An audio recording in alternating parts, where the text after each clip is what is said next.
बराह रास्त आपके लिए चलेंगे। कराची पीपल्स पार्टी के रहनुमा प्रेस कॉन्फ्रेंस कर रहे हैं। उस पर जो रद्द-ए-अमल आया मुस्लिम लीग नून का और मिफ्ता साहब का, वो ये था कि पीपल्स पार्टी शिकस्त के खौफ से मैदान छोड़कर भाग रही है, लिहाजा इंतखाबात 29 को ही होने चाहिए और ये डेट आगे ना हो। ये मुस्लिम लीग नून ने कहा। हमने कहा ठीक है जी, अगर नहीं चाहते तो होने दें, हमें क्या फ़र्क पड़ता है। उसके 4-5 रोज़ बाद ज़ुबैर साहब से फिर मेरी बात हुई। इत्तफाक से फ़ोन आता रहता है, बातचीत हमारी होती रहती है। तो मैंने उनसे गिला किया।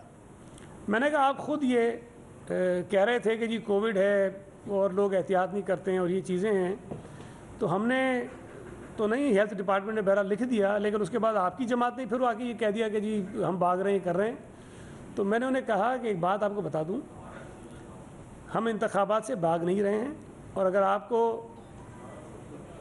गलत फहमी है कि नून लीग आगे है, ये मैं आपको इलेक्शन से 10 दिन पहले की बात बता रहा हूँ, तकरीबन 10 दिन, मुझे एग्जैक्टली डेट याद नहीं है। हम नून लीग को हरा चुके हैं इलेक्शन में, हम आपसे आगे हैं। हमारे लिए जो चैलेंज है या जिस पार्टी को हम समझ रहे हैं कि जिससे हमारा मुकाबला है, वो टीएलपी है, और हमें अंदाज़ा नहीं हो रहा, हम टीएलपी को जज नहीं कर पा रहे हैं कि वो कितने वोट लेंगे। बाकी आप हमसे पीछे हैं। ज़ुबैर साहब ने उस पर मुझे कहा कि क्या कह रहे हैं आप। मैंने कहा जी मैं आपको ये बात सही कह रहा हूँ, आप हमारे मुकाबले में नहीं, हम आपको शिकस्त दे चुके हैं। ये 10 दिन पहले की बात है। ये मैं इसलिए बता रहा हूँ कि जो लोग कह रहे हैं कि जी हमें हैरत है कहाँ से आ गई, पीपल्स पार्टी हैरत है कहाँ से आ गई। इन्होंने ये पोल्स में एक लेकर आ गए इत्तफाक से, ये पोल्स वोल्स पे बड़ा चला। इन पोल्स में ये एक पेपर लाया हूँ मैं सिर्फ। PMLN नंबर 1 है, PTI नंबर 2 है, MQM नंबर 3 है, पीपल्स पार्टी नंबर 4 है, PSP नंबर 5 है और TLP नंबर 6 है। TLP भी तो नंबर 3 पे आ गई है ना। चलें पीपल्स पार्टी को तो छोड़ दें, हमने तो पता नहीं क्या जादू कर दिया, लेकिन TLP भी तो नंबर 3 पे है। MQM जिसको आपने तीसरे नंबर पे दिखाया, वो 6ठे नंबर पर है। देखिए मैं हमेशा ये कहता हूँ, मैं जब 2017 में ज़िमनी इलेक्शन लड़ा था, तब भी ऐसे ही पोल्स आए थे, सारे मेरे खिलाफ थे कि 3500 वोट थे जनरल इलेक्शन में, पीपल्स पार्टी के कहाँ से जीतेंगे। पूरी मीडिया पे कैंपेन मेरे खिलाफ चली। अल्लाह का शुक्र है वो 3500 हमारे 24,000 हुए, हम जीते। इलेक्शन जो है वो मुख्तलिफ चीज़ है। ये 300, 400, 500 लोगों से आप राय लेकर उस इलेक्शन के नतीजे तक नहीं पहुंच सकते हैं। तो जब ये पोल्स हुए तब भी हमारे दोस्तों ने कहा, मेरे अल्फाज थे, मैं दोहराता हूँ, शायद किसी को बुरे लगे, मैंने कहा लानत भेजो इन पे। हम अपने इलेक्शन के नतीजे से बताएंगे कि ये गलत है, ये झूठ है। और अल्लाह का शुक्र है कि अल्लाह ने हमें सुरखरू किया, हम जीत गए। मुझे अफसोस हुआ कि कल शाहिद खाकन अब्बासी साहब कह रहे हैं कि जी सेलेक्टर्स ने जो है वो शायद हमें जितवा दिया है। भाई अगर ज़िमनी इलेक्शन जीतना इस बात को साबित करने के लिए काफ़ी है कि सेलेक्टर्स उसके पीछे हैं, एस्टेब्लिशमेंट उसके पीछे है, उसके अलावा कोई जीत नहीं सकता, तो सवाल मैं भी उठा सकता हूं कि डस्का आप जीते, आप एस्टेब्लिशमेंट के अगेंस्ट कैसे जीत गए? आप वजीराबाद जीते, आप कैसे जीत गए? नौशेरा में PTI की जीती हुई सीट नून लीग जीत गई, कैसे जीत गए आप? अगर ये बात आपके जहनों में बैठी हुई है कि एस्टेब्लिशमेंट की सपोर्ट के बगैर या उनसे साजबाज किए बगैर कोई इंतखाब जमात नहीं जीत सकती, तो फिर आपके जो 3 इंतखाबात हैं उसके ऊपर भी सवालिया निशान है। आप उसका जवाब दें कि आप कैसे जीते हैं। ये तो दोहरे मायार तो नहीं हो सकते ना कि जहां से नून लीग जीत जाए वो तो बल्ले बल्ले जी लोगों ने वोट दिए हैं, और जहां से पीपल्स पार्टी जीत जाए वहां ये कहता है जी डील हो गई है। अगर तो आसिफ अली जरदारी को जमानत मिल जाए तो डील है, अदी फरियाल को जमानत मिल जाए तो डील है, शहबाज शरीफ को जमानत मिल जाए, हमजा को जमानत मिल जाए, साद रफ़ी को जमानत मिल जाए, शाहिद खाकन अब्बासी को जमानत मिल जाए, तो उसूलों की फतह है। ये दौरे मयार नहीं चल सकते हैं। आज भी शाहिद खाकन अब्बासी जो सबसे ज़्यादा बोल रहे हैं और तासुर दे रहे हैं कि एंटी इस्टेब्लिशमेंट आदमी सबसे बड़ा वही है इस मुल्क के अंदर, तो सवाल ये पैदा होता है, जवाब हमें दें इस बात का, वो कौन सी ताकतें थीं जिन्होंने शाहिद खाकन अब्बासी को ECL से निकलवाया और उनको इजाज़त दी कि वो जाकर नवाज शरीफ से मुलाकात करके आएँ? और उस मुलाकात का हाल अहवाल आज तक उन्होंने किसी से शेयर नहीं किया। वैसे सारी बातें खुल के करते हैं, लेकिन ये नहीं बताया कि नवाज शरीफ से मुलाकात हुई थी, उसमें क्या क्या कहा था उन्होंने और किसने इजाज़त दी थी कि वो बाहर जाए मुल्क से। ये दौरे मयार नहीं हो सकते हैं। अगर आसिफ अली जरदारी की ज़मानत डील का नतीजा है तो फिर शहबाज शरीफ और हमजा नवाज की ज़मानत भी डील का नतीजा है। अगर अदी फरियाद टालपुर की ज़मानत डील का नतीजा है तो फिर बाकी आपके लोगों को जो ज़मानतें मिल रही वो भी डील का नतीजा है। मुझे ये पूछने की भी जिसारत दें कि पाकिस्तान की तारीख में बहुत सारी अदालतों से लोगों को रिलीफ मिलते हैं, लेकिन ऐसा रिलीफ कि अगर नैब ने मरियम साहिबा को गिरफ्तार करना हो तो गिरफ्तारी से 10 दिन पहले उन्हें मुत्तला करें कि जी वो गिरफ्तार होने वाली हैं। और हम 2 तारीख को बैठे हैं तो आज नैब उनको बताएगी कि 12 मई को हमने आपको गिरफ्तार करना है। मुझे कोई एक मिसाल बता दीजिए कैसी हुई हो। आसिफ अली जरदारी साहब हों, अदी फरियाल हों, या हमारे पार्टी के और लीडर्स हों, उनके मुकदमात जो कानूनी तौर पर, आईनी तौर पर, उसूली तौर पर सूबा सिंध में चलने चाहिए। जो मुबैना जुर्म हुआ है या मुबैना जो करप्शन हुई है वो तो सूबा सिंध में है ना। मुझे इन केसेस के अलावा पाकिस्तान की तारीख में कोई एक और मिसाल बता दीजिए कि जिस सूबे में, जिस शहर में मुबैना जुर्म हुआ हो उसका ट्रायल किसी और सूबे में हुआ हो। मुझे एक मिसाल बता दीजिए तारीख में। नहीं है। जिस तरह शहीद जुल्फ़िकार अली भुट्टो के केस की कोई मिसाल नहीं मिलती ना, वो भी हमारे साथ ही हुआ है। इसी तरह आसिफ अली जरदारी और अदी फरियाल के केसेस की भी मिसाल नहीं मिलती। उनका ट्रायल इस्लामाबाद में हो रहा है, पिंडी में हो रहा है, सूबा सिंध में नहीं हो रहा। हम अगर ये कहें कि जी उनके केसेस को सूबा सिंध में लेकर आ जाओ, ट्रायल यहाँ होना चाहिए, तो कहते हैं डील हो रही है। ये डील है, अगर ये केसेस यहाँ आ गए तो ये डील है। लेकिन खुर्शीद शाह की जमानत का केस अदालत में लगता है और हर मर्तबा डीलिस्ट हो जाता है। ये है हमारी डील। यूसुफ रज़ा गिलानी सेनेट के चेयरमैन का इलेक्शन जीत जाता है और हरवा दिया जाता है। ये है हमारी डील। अजीब मंतक है। बार बार इस बात को साबित करने पे तुले हुए हैं कि पीपल्स पार्टी ने डील कर ली। इमरान को हटाना आप नहीं चाहते, खुद कहा कि हम चाहते हैं कि 5 साल पूरे करें, खुद कहा ना। बोझदार को गिराना आप नहीं चाहते, डील हमारी है। इस इलेक्शन में जो कुछ हुआ है ये सिवाय नून लीग की मिसमैनेजमेंट और हद से ज़्यादा खुद एतमादी उनकी शिकस्त का सबब बनी है। जो लोग हल्के में मौजूद थे, आप तमाम दोस्त जो मीडिया के दोस्त यहाँ मौजूद हैं, ये एक ज़िमनी इलेक्शन था पूरे शहर का। पूरा मीडिया उस हल्के में घूमता रहा है, फिरता रहा है, एक एक चीज़ को आप देखते रहे हैं, एक एक चीज़ को आपने देखा है, एक एक चीज़ को। मुझे बताइए कि एक वाकया आपने कोई वहाँ देखा हो, रिपोर्ट किया हो कि जिससे धांधली आपके सामने आई हो, जाली वोट पड़ रहे हो, पोलिंग एजेंट्स को निकाल दिया गया हो, वोटर्स को वोट डालने न दिया गया हो। इलेक्शन के दिन अगर शिकायत हैं किसी की तो हमारी हैं। हमने शिकायत की है मुख्तलिफ मौक़ों पर इलेक्शन कमीशन को। हमने बताया है कि जी एक बंदा गया, उसका वोट डल चुका था। हमने बताया कि जी हमारे एजेंट को रेंजर्स ने दरवाजे पर रोक के उसकी वीडियो बनाई और पूरे चैनल्स पे चलवाई कि जी एजेंट पैसे लेके जा रहा है अंदर। अगर कोई इलेक्शन लड़ता हो तो उसे पता होना चाहिए कि हमेशा पोलिंग एजेंट को कुछ थोड़े से पैसे दिए जाते हैं, इसलिए कि वोटिंग के मरहले में जब वो किसी वोट को चैलेंज करता है तो उसकी इलेक्शन कमीशन ने फीस रखी हुई है। तो जब वो वोट चैलेंज करेगा तो वो उसकी फीस देगा।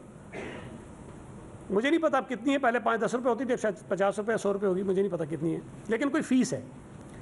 हमने अपने हर एजेंट को, ये जो एक लिफाफा दिखा रहे थे, ये हमारे जो 800 एजेंट थे, उन 800 एजेंट्स की फाइल में ये लिफाफे मौजूद थे।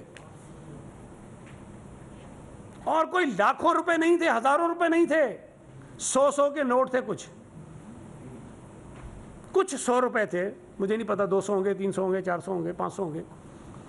ये पैसे हमने एजेंट्स को दिए, जिसने वो पैसे धांधली के लिए इस्तेमाल किए हैं।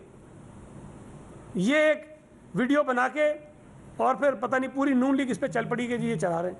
ये धांधली हमने की है। वोटिंग शुरू होने से लेकर वोटिंग खत्म होने तक एक शिकायत बता दें नून लीग की, एक शिकायत बता दें किसी और जमात की जिसने कहा कि धांधली हो रही है।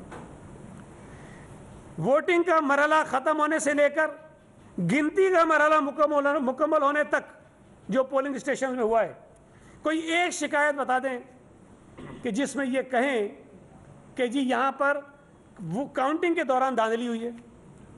कोई एक चीज तो बता दें। इन्होंने एक चीज सामने नहीं बताई।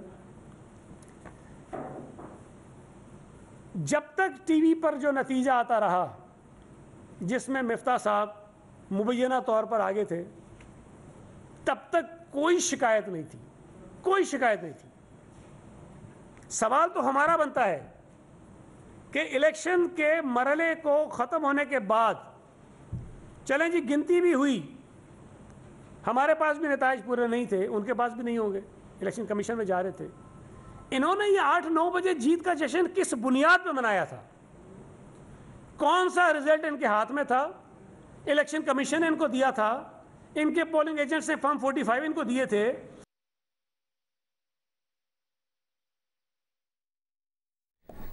कराची में सूबाई वजीर सईद गनी प्रेस कॉन्फ्रेंस कर रहे हैं। उस वक्त भी जश्न नहीं मनाया। सवाल ये पैदा हो रहा था, वो बार बार शोर उठा, सईद गनी कैसे जो है वो इलेक्शन कमीशन से आगे बता रहा है। जो लोग इलेक्शन लड़ते हैं उन्हें ये पता होना चाहिए कि जब आपका पोलिंग एजेंट एक पोलिंग स्टेशन पर बैठता है और वो गिनती मुकम्मल करवाने के बाद ये फॉर्म 45, ये फॉर्म 45 है, ये वो साथ लेकर आता है और वो लाकर अपने उम्मीदवार की जो ऑफिस होती है जहां पर ये कंपाइल हो रहा होता है रिजल्ट, उनके हवाले करता है। ये फॉर्म 45 है। और ये जो मैं आपके सामने रख रहा हूं, आप चाहें तो प्रेस कॉन्फ्रेंस के बाद आइए, 276 276 पोलिंग स्टेशन, 276 फॉर्म 45 हमारे पास है। मैं जितने नतीजे ट्विटर पर डाल रहा था उस पर मैं लिख रहा था कि ये फॉर्म 45 के मुताबिक हैं। हमारी जो कंपाइल कर रहे थे जो हम उसमें, और इलेक्शन कमीशन जो कंपाइल कर रहा था उसमें फ़र्क हो सकता है, होना भी चाहिए। इसलिए कि ये जब फॉर्म 45 हमारे पास आते हैं तो ये तरतीब से नहीं आते हैं कि पोलिंग स्टेशन नंबर 1 पहले आएगा, 2 बाद में आएगा, 3 बाद में आएगा और 276 आखिर में आएगा, ऐसा नहीं होता। जो पोलिंग एजेंट रिजल्ट ला रहा होता है उसका नंबर मुख्तलिफ होता है, कहीं 10 होगा, कहीं फिर 15 होगा, कहीं 50 होगा, फिर कहीं 250 होगा, फिर कहीं 85 होगा। उस तरतीब से वो आते हैं और जिस तरतीब से वो आ रहे थे हम अपने सिस्टम में उनको ऐड करते जा रहे थे और हर 10, 15, 20, 25 के बाद हम वो रिज़ल्ट अपने सिस्टम से निकाल के कंप्यूटर पे डाल के बता रहे थे कि भाई ये हमारे पास इस वक्त तक का है। तो जो ये कहते हैं कि जी इलेक्शन कमीशन जो दे रहा था उसमें हम पीछे थे और इसमें हम आगे थे, हो सकता है, ये मुमकिन है, इसका इम्कान है।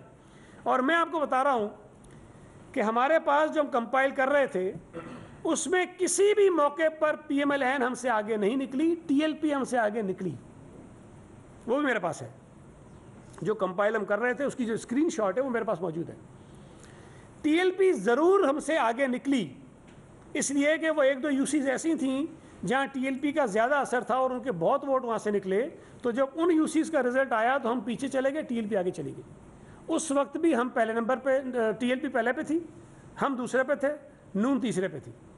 फिर जब वो TLP वाली जो असर वाली यूसीज का रिजल्ट आना बंद हुआ तो फिर जाहिर है कि हमारा रिजल्ट ऊपर चला गया, नून लीग भी TLP से ऊपर जाना शुरू हो गई। ये सारी चीज़ें हैं और इन तमाम चीज़ों को इन्होंने मशकूक। सईद गनी कैसे दे रहा है? सईद गनी के पास कहाँ से आ रहा है? वो भाई सईद गनी तुम्हारी तरह चवल तो नहीं है ना, सईद गनी इलेक्शन के तरीके को जानता है भाई। हमारे जितने कारकुन हैं, जितने अहदेदार यहाँ बैठे हैं, ये सब जानते हैं। फिर एक तस्वीर चला दी गई कि देखो जी ये फॉर्म 45 को गड़बड़ कर रहा है। ओ खुदा के बदो, वो तस्वीर हमारे लोगों ने चलाई है सोशल मीडिया पे, वो तस्वीर हमारे लोगों ने बनाई है। खुला कमरा था, खुला कमरा, ये लियाकत अख्तानी बैठा था, 20 आदमी और बैठे थे उसमें, पता नहीं कितने लोग खड़े थे, आ रहे थे, जा रहे थे। उन्होंने तस्वीर बनाई मेरी, तारीफ़ की मेरी कि भाई वज़ीर है, ज़मीन पे बैठा है, वर्करों के साथ काम कर रहा है। उसको ये साहब इतने होशियार हैं, और एक मुझे नाम नहीं लेना चाहता हूँ, चैनल वाले ने भेजा कि हमारे साफ़ी ने अपने ज़राए से ये तस्वीर निकाली हैं, और ये आपका इसके क्या कहना है। तो मैंने वो अपनी सारी स्क्रीनशॉट जो हमारे लोगों ने ट्वीट की हुई थी, फेसबुक पे डाली हुई थी, उनको भेजी कि अपने साफ़ी को ये ज़राए भेज दो, उसके ये ज़राए हैं कि तस्वीरें हमारे लोगों ने दी हैं, और आप बता रहे हो उस पर नूली वाले दायरे लगा रहे हैं। और बाबा ये सारे थे, जब मैंने जाना था आर ऑफिस में, जब ये कंप्लीट हो गए, मैं लेके जा रहा था, तो उन्होंने कहा कि इनको सीक्वेंस में रखो। जो तस्वीर आई है उसमें तो मैंने हाथ नहीं लगाया, बाद में तो मैं हाथ भी लगा रहा था इनको, और मैं खुद बैठ के तरतीब से रख रहा था इन सबको। ये काम किया हमने। उस पर भी कोई बहुत बड़ा अचीवमेंट उन्होंने कर लिया कि जी वीडियो निकाल के ले गया, तस्वीर निकाल के ले गया। तो मैं सिर्फ ये गुजारिश करना चाहता हूँ इनसे कि आपकी तैयारी नहीं थी, आप ओवर कॉन्फिडेंट थे। आप ये समझ रहे थे कि हम इंतखाब बस अब पोज आ गए, हम जीत गए, चैनल्स कह रहे हैं कि मिफ्ता जीत रहा है, बस हम जीत गए। तो भाई इस खुशफहमी का तो मेरे पास कोई इलाज नहीं है। आप अगर इससे अपने आप को जीता हुआ तस्वुर कर रहे थे, कम से कम मैं या हमारी पार्टी के दोस्त या हमारा कैंडिडेट या हमारे वर्कर्स इनसे मुतासिर नहीं हो रहे थे। हमें पता था कि हम जीतेंगे, हमारी तैयारी थी। हमने वहाँ PMLN के बेशुमार लोगों को पीपल्स पार्टी में शामिल करवाया, हमने PTI के बेशुमार लोगों को पार्टी में शामिल करवाया। ANP जो इनकी सपोर्ट कर रही थी, उनके कारकुन, उनके अहदेदार खुल के हमारा काम कर रहे थे। JUI जिन्होंने इनकी सपोर्ट की, उनके बेइंतहा कारकुनान हमारे साथ खुल के काम कर रहे थे। तो भाई इनकी जो नीचे चीज़ें थी वो ठीक नहीं थी। हमने हर UC, हर वार्ड, हर पोलिंग स्टेशन पर कमेटी बनाई थी। 276 कमेटीज़ हमारी थी पोलिंग स्टेशन की बुनियादों पर। हर UC की बुनियाद पर कमेटी थी, हर वार्ड की बुनियाद पर कमेटी थी। हमने हर कम्युनिटी को अप्रोच किया है, हम हर कम्युनिटी के पास गए हैं, हम हर आदमी के पास गए हैं जिसका असर और रसूख उस इलाके में है। हमने काम किया है, हम इलेक्शन को इलेक्शन समझ के लड़े हैं। और मेरी अपनी जो दोस्तों की टीम थी, हम जो वर्किंग करते थे, उसके मुताबिक हमारे वोट 25 से 30 हज़ार के दरमियान होने चाहिए थे, जो हमारा टारगेट था। 25 से 30 हज़ार वोटों के दरमियान। जो टर्नआउट कम हुआ उसकी वजह से ज़ाहिर हम भी 16 पे आ गए, 16,000 से कुछ छुपाने चले गए, लेकिन टारगेट हमारा 25-30 हज़ार था। तो हमने ये काम किया। एक और दिलचस्प बात कि इन्होंने वो जो शाम को कर रहे थे, उन्होंने कहा जी अभी वो ट्वीट किया है किसी ने कि पोलिंग स्टेशन नंबर 261 और 260 के जो प्रिजाइडिंग ऑफिसर हैं, उन्होंने किसी को रिजल्ट नहीं दिया और कहीं चले गए। कराची में जहाँ ये साहिबान इलेक्शन लड़ रहे थे, उनको नहीं पता चला। इनके जो पोलिंग एजेंट थे उनको नहीं पता चला। इस्लामाबाद में एक साहब ने ट्वीट किया, उस ट्वीट के बाद इनको पता चला कि 2 प्रिजाइडिंग ऑफिसर गायब हो गए और उन्होंने किसी को रिजल्ट नहीं दिया है। ये हाल है कैंडिडेट का। जब ये उन्होंने कहा, मैंने उस वक्त भी मीडिया के कई दोस्तों को पोलिंग स्टेशन नंबर 261 का जो फॉर्म 45 हमारे पास था वो भेजा कि भाई हमारे पास है।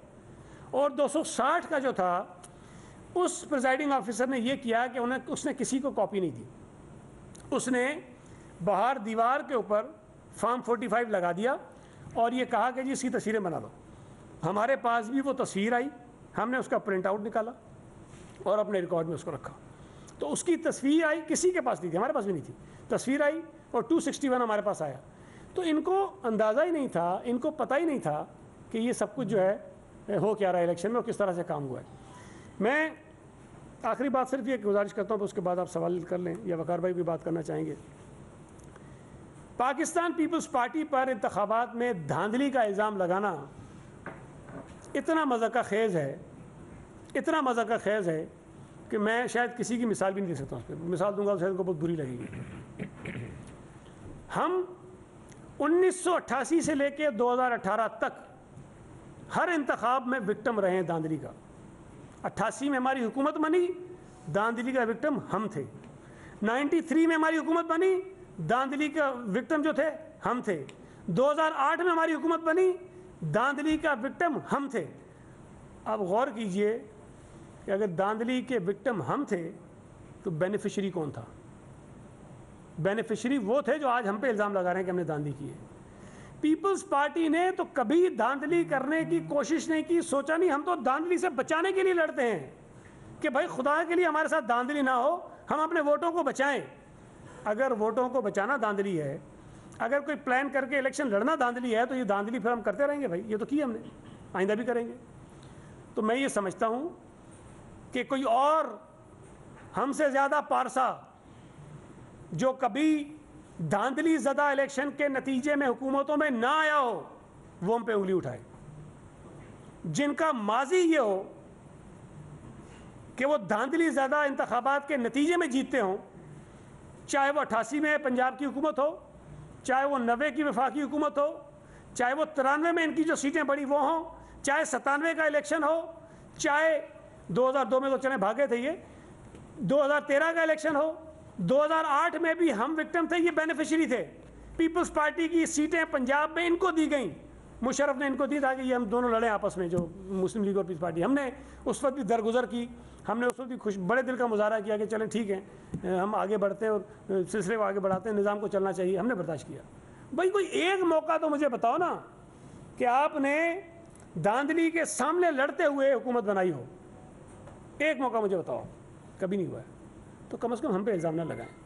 आप आसिफ अली ज़रदारी पे इल्ज़ाम लगाते हैं कि जी वो डील कर रहे हैं इसलिए के केसेस हैं। मेरे भाई, पाकिस्तान पीपल्स पार्टी ने जान की कुर्बानियाँ दी हैं इस लड़ाई में, जमहूरी लड़ाई में, जमहूरियत की लड़ाई में। शहीद जुल्फ़िकार अली भुट्टो भी मुल्क से बाहर जा सकता था, मोहतरमा बेनज़ीर भुट्टो भी मुल्क से बाहर बैठ सकती थी जान बचाने के लिए।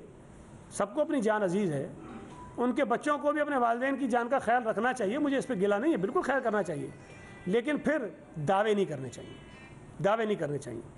शहीद जुल्फ़िकार अली भुट्टो ने जान दी, शहीद मोहतरमा बेनज़ीर भुट्टो ने जान दी, आसिफ अली ज़रदारी जेलों में बैठा रहा, मुल्क से बाहर नहीं गया।